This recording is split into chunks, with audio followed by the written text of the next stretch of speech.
મતલબ આપણું પેલું જીપીએસ આપણને અજાણ્યા રસ્તાઓ પર તો બચાવી લે છે, ખબર છે ને, પણ જ્યારે આપણા પોતાના જ વિચારોમાં આપણે ખોવાઈ જઈએ ત્યારે શું? હા, ત્યાં કોઈ મેપ કામ નથી આવતો. બિલકુલ. બાહ્ય દુનિયામાં ક્યાંથી વળવું, ક્યાં રોકાવું, એના નકશા છે આપણી પાસે. પરંતુ જ્યારે આજના સમયના સ્ટ્રેસ, ઓવરથિંકિંગ અને પેલી પોતાની ઓળખના સંકટની વાત આવે ને, ત્યારે અચાનક જ પેલું જીપીએસ કામ કરતું બંધ થઈ જાય છે. સાચી વાત છે. અંદરની આ દુનિયાનો રસ્તો ખરેખર બહુ જ ધૂંધળો અને અટપટો છે. એટલે જ આજના આ તલસ્પર્શી અભ્યાસમાં આપણી પાસે એક એવો નકશો છે જે ભલે હજારો વર્ષ જૂનો છે, છતાં આજના બર્નઆઉટ અને કન્ફ્યુઝનનો સૌથી સચોટ ઇલાજ છે. આજે આપણે શ્રીમદ ભગવદ્ ગીતાના સ્ત્રોતોને ડીકોડ કરવાના છીએ અને આપણી પાસે બહુ રસપ્રદ સ્ત્રોતો છે. ગીતાના શ્લોકોનું ગણિત દર્શાવતા કેટલાક વિઝ્યુઅલ ચાર્ટ્સ છે, 4 યોગ માર્ગોનો નકશો છે અને ખાસ કરીને અલ્પેશ શાહ દ્વારા તૈયાર કરવામાં આવેલો અત્યંત આધુનિક અને મનોવૈજ્ઞાનિક ટીચિંગ મેપ છે. અને આજના આ અભ્યાસનો ઉદ્દેશ્ય બહુ સ્પષ્ટ છે. ગીતાને કોઈ ધાર્મિક કે પૌરાણિક પુસ્તક તરીકે નહીં, પરંતુ એક જીવનના વિજ્ઞાન અથવા કહીએ તો સાયન્સ ઓફ લાઈફ તરીકે સમજવાનો છે. એક્ઝેક્ટલી. આ કોઈ પૌરાણિક કથા નથી, પણ માનવ મનના આંતરિક પરિવર્તનનો એક જીવંત નકશો છે. હા, અને આ અભિગમ અત્યંત જરૂરી છે.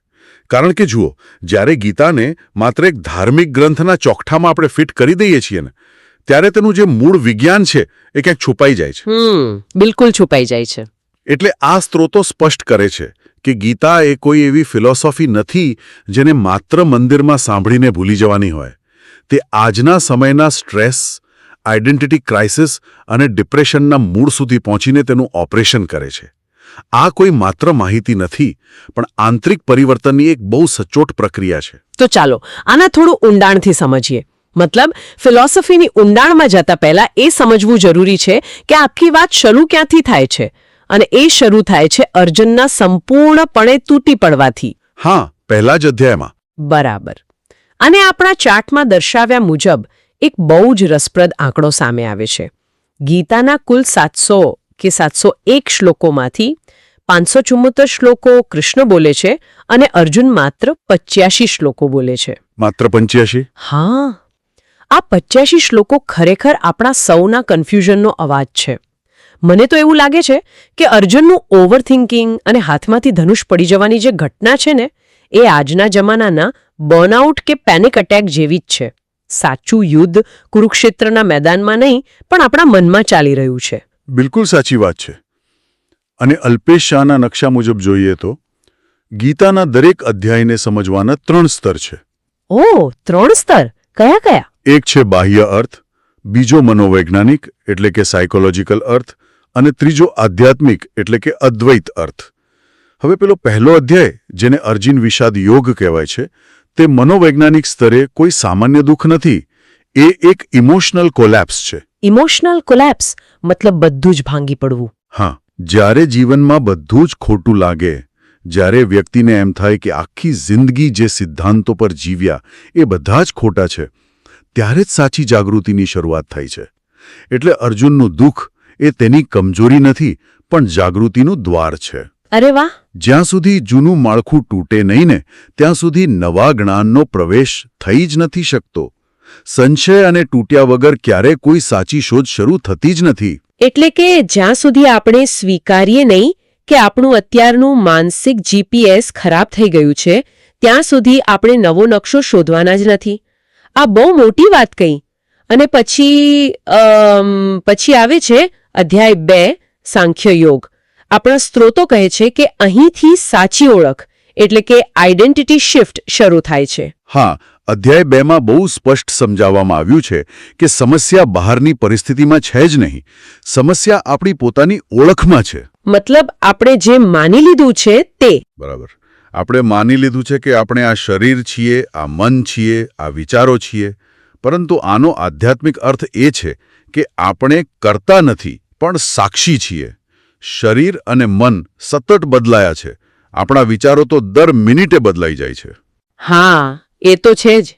પણ જે આ બધાને જુએ છે ને, તે ક્યારેય બદલાતો નથી. આ સાક્ષી ભાવમાં સ્થિર થવું એ જ આઇડેન્ટિટી શિફ્ટ છે. અને આ જ વાત અધ્યાય 3 કર્મયોગમાં બહુ જ પ્રેક્ટિકલ રીતે સમજાવી છે. જુઓ, આપણે હંમેશા સાંભળીએ છીએ કે ફળની આશા વિના કર્મ કરો, પણ આજના સમયમાં આપણે જોઈએ તો આપણો સૌથી મોટો સ્ટ્રેસ કામ કરવાથી નથી આવતો. કામ તો આપણે કલાકો સુધી કરી શકીએ છીએ. હા, થાક કામનો નથી હોતો. બિલકુલ. આપણો થાક અને બર્નઆઉટ એ પરિણામની ચિંતાથી આવે છે. મને શું મળશે? લોકો શું કહેશે? જો મારો પ્રોજેક્ટ ફેલ ગયો તો? મનોવૈજ્ઞાનિક રીતે જોઈએ ને તો પરિણામ હંમેશા ભવિષ્યમાં હોય છે, અને આપણું મન ભવિષ્યમાં જીવવા લાગે ત્યારે જ એન્ઝાઇટી જન્મે છે. એટલે કે કર્મ છોડવાનું નથી, પણ અંદરથી વર્તમાનમાં રહીને ભવિષ્યના ડરથી મુક્ત રહીને કરવાનું છે. અને આ જ કર્મયોગનું સાચું વિજ્ઞાન છે. જ્યારે આપણે પરિણામ સાથે જોડાઈ જઈએ છીએ ને, ત્યારે આપણું ધ્યાન કામ પરથી હટી જાય છે. અધ્યાય 1 થી 6ની સફર એ માત્ર કર્મ અને શોધની સફર નથી, પણ એક પ્રકારનું સાયકોલોજીકલ ઓપરેશન છે. ઓપરેશન? કેવી રીતે? તે મનને શુદ્ધ કરે છે. હું કરું છું એવો જે આપણો અહંકાર છે ને, તેને ધીમે ધીમે ઢીલો પાડવાનું કામ આ શરૂઆતના અધ્યાયો કરે છે. આપણે જોયું કે કર્મ કરવાથી મન શુદ્ધ થાય છે, પણ પેલો હું કરું છું એવો અહંકાર હજુય થોડો ઘણો તો ઊભો જ છે. આ અહંકારને સંપૂર્ણપણે તોડવા માટે માત્ર કર્મ પૂરતું નથી, અને એટલે જ આખી યાત્રામાં સમર્પણ અથવા ભક્તિનો પ્રવેશ થાય છે. હવે અહીં આપણા સ્ત્રોતોમાં એક બહુ જ લોકપ્રિય માન્યતા વિશે વાત કરી છે. આપણે સામાન્ય રીતે એવું સાંભળીએ છીએ કે ગીતા 3 સરખા ભાગમાં વહેંચાયેલી છે. પહેલા 6 અધ્યાય કર્મયોગ છે, 7 થી 12 ભક્તિયોગ છે, અને 13 થી 18 જ્ઞાનયોગ છે. જાણે કે આ કોઈ 3 અલગ અલગ વિષયોની ચોપડીઓ હોય. હા, આ માન્યતા બહુ સામાન્ય છે. પણ સ્ત્રોત સ્પષ્ટ કરે છે કે શાસ્ત્રીય રીતે આ અધૂરું સત્ય છે. બિલકુલ અધૂરું સત્ય છે. આ વિભાગીકરણ શીખવા માટે કદાચ સરળ છે, એટલે લોકોમાં લોકપ્રિય બની ગયું છે. પરંતુ ગીતા કોઈ સ્કૂલનો સિલેબસ નથી જેને 3 ભાગમાં વહેંચી શકાય. સત્ય એ છે કે ત્રણેય યોગ ગીતાના દરેક અધ્યાયમાં એકબીજા સાથે ગૂંથાયેલા છે. મતલબ મિક્સ છે બધું. હા, ઉદાહરણ તરીકે બીજા અધ્યાયમાં જ્ઞાનની ચરમસીમા છે અને કર્મનો ઉપદેશ પણ છે. 12મા અધ્યાયમાં ભક્તિની સાથે જ્ઞાન અને કર્મ જોડાયેલા છે. આ એક ઇન્ટિગ્રેટેડ ટીચિંગ છે, એટલે કે સમગ્ર દર્શન છે. આ કોઈ 3 અલગ રસ્તા નથી, પણ એક જ યાત્રાના જુદા જુદા આયામો છે. અહીં વાત ખરેખર બહુ રસપ્રદ બને છે. અધ્યાય 7 થી 12ની યાત્રાને સ્ત્રોતોમાં સમજવાથી ઓગળવા તરફની યાત્રા કહી છે. આપણે હંમેશા ભક્તિને મંદિરમાં જઈને પૂજા કરવા, ભજન ગાવા કે કોઈ ચોક્કસ રિવાજો પૂરા કરવા સાથે જોડીએ છે. પણ અહીં તો ભક્તિનો અર્થ સાવ અલગ જ આપવામાં આવ્યો છે. અહીં ભક્તિ એટલે કંટ્રોલ છોડી દેવો. હા, કંટ્રોલ જતો કરવો. એટલે કે જીવનને તેના પ્રવાહમાં વહેવા દેવો. પણ જરા થોભો, જો આપણે બધું જ વહેવા દઈએ અને કંટ્રોલ છોડી દઈએ તો પછી આળસ અને સમર્પણ વચ્ચે ફરક શું રહ્યો? લોકો તો આનો અર્થ એવો કાઢશે કે આપણે તો કંઈ કરવાનું જ નથી. ના, આળસ અને સમર્પણ વચ્ચે તો આસમાન જમીનનો ફરક છે. કેવી રીતે? જુઓ, આળસ એટલે તામસિક વૃત્તિ, જ્યાં વ્યક્તિ પોતાની જવાબદારીથી ભાગે છે અને અકર્મણ્ય બની જાય છે. જ્યારે સમર્પણ એટલે સંપૂર્ણ જાગૃતિ સાથે કામ કરવો. પણ આ કામ હું મારા કંટ્રોલથી જ ચલાવીશ એવી જે જિદ્દ છે ને, એ છોડી દેવી. આહા, એક્ઝેક્ટલી. આપણે હંમેશા બધું કંટ્રોલ કરવા માંગીએ છીએ, આપણા સંબંધો, આપણું કરિયર, આપણું ભવિષ્ય. અને જ્યારે એવું નથી થતું ને, ત્યારે હતાશા આવે છે. ભક્તિ એટલે એ સ્વીકારવું કે આ બ્રહ્માંડની એક બહુ મોટી વ્યવસ્થા છે અને આપણો અહંકાર એ વ્યવસ્થાનો માત્ર એક નાનો એવો હિસ્સો છે. સાચી વાત. અને આ અહંકારને તોડવા માટે જ અધ્યાય 11માં વિશ્વરૂપ દર્શનની વાત છે, જ્યાં અર્જુનને સમગ્ર બ્રહ્માંડ એક સાથે દેખાય છે. જન્મ, મરણ, સમય બધું જ એક જ ક્ષણે. અને મનોવૈજ્ઞાનિક સ્તરે આ વિશ્વરૂપ દર્શન એક ઈગો શોક છે.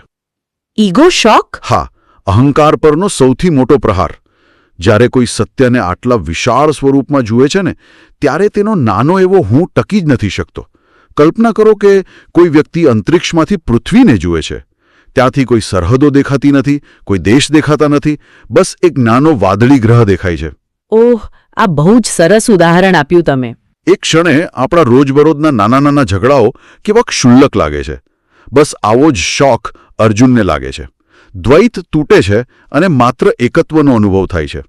ત્યાં જ સાચી ભક્તિ જન્મે છે, જ્યાં હું ગાયબ થાય છે અને માત્ર સમર્પણ બચે છે. જો આપણે આ યાત્રાને આધુનિક સંદર્ભમાં જોઈએ તો કર્મ દ્વારા આપણું મન વર્તમાનમાં આવતા શુદ્ધ થાય છે, ભક્તિ દ્વારા આપણો કંટ્રોલ કરવાનો અહંકાર ઓગળી જાય છે અને પછી જ્ઞાન આપણને સાચા સત્યનો અનુભવ કરાવે છે. હવે જ્યારે અહંકાર ઓગળી જાય ત્યારે બચે છે શું? આનો જવાબ આપણને અધ્યાય 13થી 18માં મળે છે, જ્યાં આપણું આંતરિક મિકેનિઝમ કેવું છે તેની વાત છે. સ્ત્રોતોમાં અધ્યાય 13ને ક્ષેત્રજ્ઞ યોગ કહ્યો છે. આને કેવી રીતે સમજવું? આને સમજવા માટે એક બહુ જ સચોટ ઉદાહરણ લઈએ આપણે. કલ્પના કરો કે આપણે સિનેમાઘરમાં એક ફિલ્મ જોઈ રહ્યા છીએ. હા. પડદા પર ક્યારેક કોમેડી ચાલે છે, ક્યારેક ટ્રેજેડી, ક્યારેક હિંસા, તો ક્યારેક રોમાન્સ. આપણે એ ફિલ્મમાં એટલા ડૂબી જઈએ છીએ કે આપણે રડવા પણ લાગીએ છીએ. પરંતુ શું પેલો પડદો ક્યારે રડે છે? ના, પડદો તો એવો ને એવો જ રહે છે. બિલકુલ. પડદો માત્ર એક આધાર છે. અહીં ફિલ્મ એટલે ક્ષેત્ર.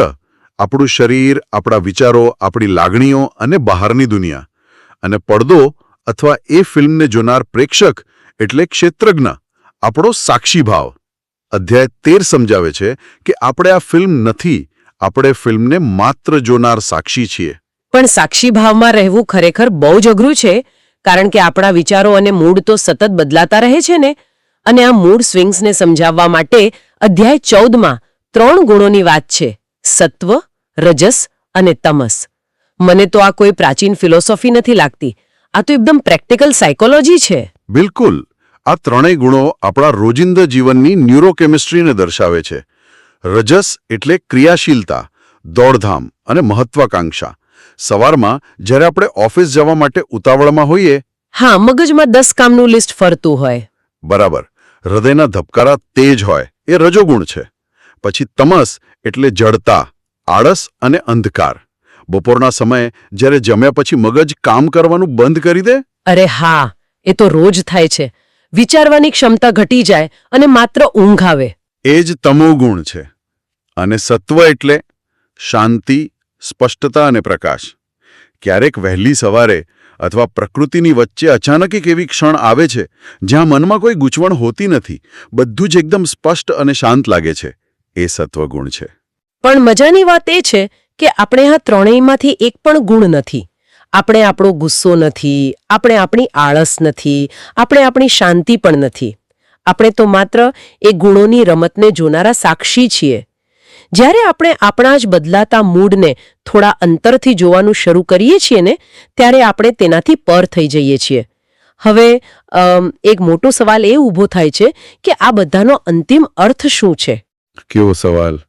જુઓ, જો અધ્યાય 18 જે મોક્ષ સંન્યાસ યોગ છે એવું કહે છે કે આપણે પહેલાથી જ મુક્ત છીએ, આપણને કંઈ નવું મેળવવાનું જ નથી, તો પછી કોઈ કામ કરવાની જરૂર જ શું છે?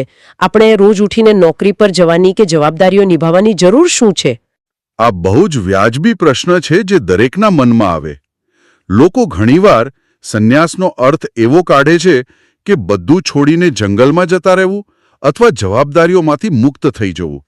પરંતુ ગીતાનું વિજ્ઞાન બહુ જ સ્પષ્ટતાથી કહે છે કે અંતિમ ઉપદેશ એ નથી કે બહારથી બધું છોડી દેવું. તો પછી શું છોડવાનું છે? મુક્તિનો અર્થ કામ છોડવું નથી, પરંતુ અંદર રહેલો હું કરું છું એવો ભાવ, એટલે કે પેલું કરતાપણું છોડવાનું છે. જરા ઊંડાણથી જોઈએ તો આપણા શરીરમાં હૃદય ધબકે છે, શ્વાસ ચાલે છે, પાચન ક્રિયા થાય છે. આ બધું આપમેળે જ થઈ રહ્યું છે. તેમાં આપણો કોઈ પ્રયાસ નથી.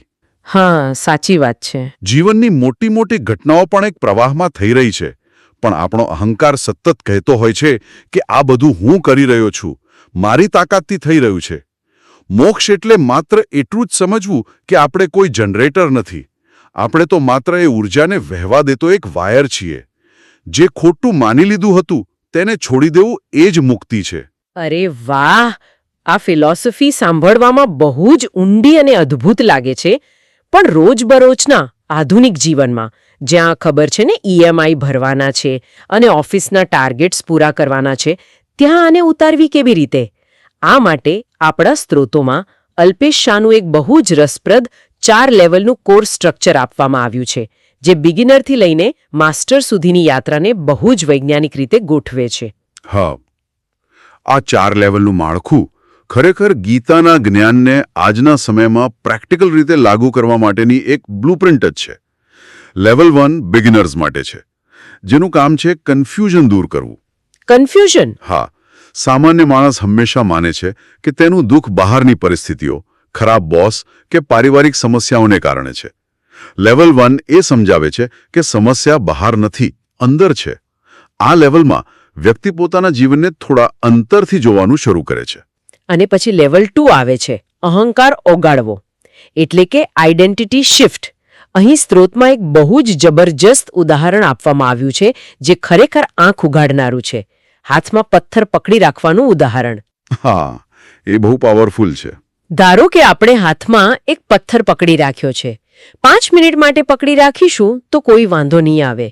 પણ જો એ જ પથ્થરને 2 કલાક સુધી પકડી રાખીશું તો આપણા હાથમાં અસહ્ય દુખાવો થશે. હવે વિચારવા જેવી વાત એ છે કે અહીં સમસ્યા એ પથ્થર નથી, એ પથ્થરનું વજન પણ નથી.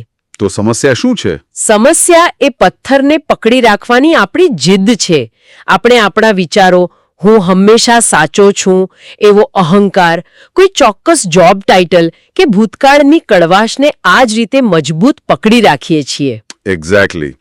અને આપણે માની લઈએ છીએ કે આ પથ્થર એ જ આપણી ઓળખ છે. જો આપણે પથ્થર છોડી દઈશું તો આપણે કંઈ જ નહીં રહીએ. આ ડરને કારણે આપણે પીડા સહન કરીએ છીએ, પણ પકડ છોડતા નથી. હા, છોડતા જ નથી આપણે. લેવલ 2 એ આ પકડ છોડવાની કળા શીખવે છે. પકડ છોડવી એટલે જ મુક્તિ, લેટિંગ ગો. આપણે કંઈ નવું જ્ઞાન મેળવવાનું નથી, બસ જે નકામું પકડી રાખ્યું છે તેને છોડી દેવાનું છે. અને જ્યારે આ પકડ છૂટી જાય ત્યારે લેવલ 3 ની શરૂઆત થાય છે, જેને અદ્વૈતનો અનુભવ કયો છે, જ્યાં સમજાઈ જાય છે કે બધું જ એક છે, કોઈ અલગપણું છે જ નહીં. પણ મને જે સૌથી વધુ રસપ્રદ લાગ્યું તે છે લેવલ 4, માસ્ટર લેવલ. આ જ્ઞાનને વહેંચવાની વાત છે, પણ તેમાં કોઈ મોટી મોટી સ્પીચ આપવાની વાત નથી. તેનો એક મૂળ મંત્ર છે, presence is greater than words. એટલે કે આપણી હાજરી આપણા શબ્દો કરતાં વધુ અસરકારક હોવી જોઈએ. આ મનોવિજ્ઞાનનો બહુ જ ઊંડો સિદ્ધાંત છે. જો શબ્દો હંમેશા સામેવાળાના અહંકારમાંથી ફિલ્ટર થઈને જાય છે. આપણે કોઈને ગમે તેટલી સારી સલાહ આપીએ, જો સામેવાળો વ્યક્તિ ડિફેન્સિવ હશે ને તો એ સલાહ તેની પર કોઈ જ અસર નહીં કરે. સાચી વાત. પણ જ્યારે કોઈ શાંત, સ્થિર અને સાક્ષી ભાવમાં રહેલી વ્યક્તિ કોઈ ઓરડામાં પ્રવેશે છે ત્યારે તેની માત્ર હાજરીથી જ વાતાવરણ બદલાઈ જાય છે. આંતરિક શાંતિ સીધી બીજાના નર્વસ સિસ્ટમ પર અસર કરે છે. આપણી અંદર જ સ્ટ્રેસ અને અશાંતિ હોય તો આપણા શબ્દો ગમે તેટલા મહાન કેમ ન હોય, એ નકામા છે. સાચો શિક્ષક એ છે જે આ જ્ઞાનનું જીવંત ઉદાહરણ બને. બોલેલા શબ્દો કદાચ મગજ સુધી પહોંચશે, પણ જીવેલું જીવન સીધું હૃદય સુધી પહોંચશે. બિલકુલ. અને આ જ ગીતાનું અંતિમ વિજ્ઞાન છે. આખું ફ્રેમવર્ક ગીતાને એક આધુનિક મનોવૈજ્ઞાનિક ઉપચાર તરીકે પ્રસ્થાપિત કરે છે. સફરની શરૂઆત થાય છે હું કોણ છું ના સંકટથી અને કન્ફ્યુઝનથી. હા, પહેલા અધ્યાયમાં. પછી મધ્યમાં આવે છે ભક્તિ અને સમર્પણ દ્વારા અહંકારનો લય, જ્યાં કર્તાપણું ઓગળે છે. અને અંતમાં અનુભવાય છે કે હું જ તે છું. ક્યારેય કોઈ બંધન હતું જ નહીં. આપણે માત્ર આપણા જ મનના બનાવેલા પિંજરામાં કેદ હતા. એટલે આપણે જોયું કે કેવી રીતે આ આખી સફર એક તૂટેલા મનથી શરૂ થઈને સમર્પણના માર્ગેથી પસાર થઈને એવા સ્થાને પહોંચે છે જ્યાં સમજાય છે કે આપણી પાસે જે નકશો નહોતો તે ખરેખર કોઈ પુસ્તકમાં નહીં પણ આપણી અંદર જ હતો. હવે આ અદ્ભુત જ્ઞાન સફર પૂરી કરતા પહેલા ગીતાના 8મા અધ્યાય અક્ષર બ્રહ્મ યોગ ની એક બહુ જ ઊંડી અને હચમચાવી દે તેવી વાત આપણા સ્રોતોમાં છે. તેમાં કહેવાયું છે કે વ્યક્તિ આખું જીવન જેવું જીવે છે, અંતિમ ક્ષણે તેને એવું જ સ્મરણ થાય છે અને તે જ તેની આગળની ગતિ નક્કી કરે છે. આ બહુ જ પાવરફુલ શ્લોક છે. આનો મનોવૈજ્ઞાનિક અર્થ એ છે કે આપણું આખું જીવન જ એક પ્રકારનું ધ્યાન છે. આપણે ધ્યાન કરવા માટે આંખો બંધ કરીને બેસવાની જરૂર નથી. આપણે રોજબરોજ જે રીતે જીવીએ છીએ ને, જે વસ્તુ પર સૌથી વધુ ધ્યાન આપીએ છીએ તે જ આપણું અંતિમ સત્ય બની જાય છે. મતલબ જો આપણે આખો દિવસ ગુસ્સો કરતા હોઈએ તો હા, જો કોઈ વ્યક્તિ આખી જિંદગી ઓફિસના સ્ટ્રેસમાં, પૈસાની ચિંતામાં કે અન્ય લોકો પ્રત્યેના ગુસ્સામાં જીવે છે તો અજાણતામાં તેનું ધ્યાન એ જ બની જાય છે અને અંત સમયે આ જ વારંવાર પ્રેક્ટિસ કરેલી માનસિકતા તેને ઘેરી લે છે. અને આજ આપણને એક એવા પ્રશ્ન પર લાવીને ઊભા રાખે છે જેણે ખરેખર અંદર સુધી વિચારતા કરી મૂકે છે. જો આપણું આખું જીવન જ એક સતત ચાલતું ધ્યાન છે જે આપણી અંતિમ ક્ષણ અને આપણી ઓળખ નક્કી કરે છે, તો આજે, અત્યારે, આ જ ક્ષણે આપણે અજાણતામાં કઈ વસ્તુ પર ધ્યાન ધરી રહ્યા છીએ? બહુ મોટો પ્રશ્ન છે. આપણા રોજિંદા સ્ટ્રેસ પર, બીજાને ખોટા પાડીને સાચા સાબિત થવાના આપણા અહંકાર પર, કે પછી પેલો પથ્થર છોડી દઈને મળનારી આપણી મુક્તિ પર? એક્ઝેક્ટલી. આપણે રોજ આપણા મનને શેની ટ્રેનિંગ આપી રહ્યા છીએ એ સમજવું જ આખી ગીતાનો સાર છે. આપણે એ જાણવું જ રહ્યું કે આપણે કયો પથ્થર પકડીને બેઠા છીએ અને શા માટે પકડી રાખ્યો છે. આપણે શરૂઆતમાં વાત કરી હતી કે અજાણ્યા રસ્તાઓ માટે આપણને જીપીએસની જરૂર પડે છે. ગીતાનો આ મનોવૈજ્ઞાનિક નકશો આપણને બતાવે છે કે સાચી દિશા બહાર કોઈ રસ્તા પર નથી, પણ એ અહંકારના પથ્થરની પકડ છોડવામાં છે જે આપણે ખુદ મજબૂત રીતે પકડીને બેઠા છીએ. આની પર ચોક્કસ વિચારવા જેવું છે. જલ્દી ફરી મળીશું એક નવા તલસ્પર્શી અભ્યાસ સાથે.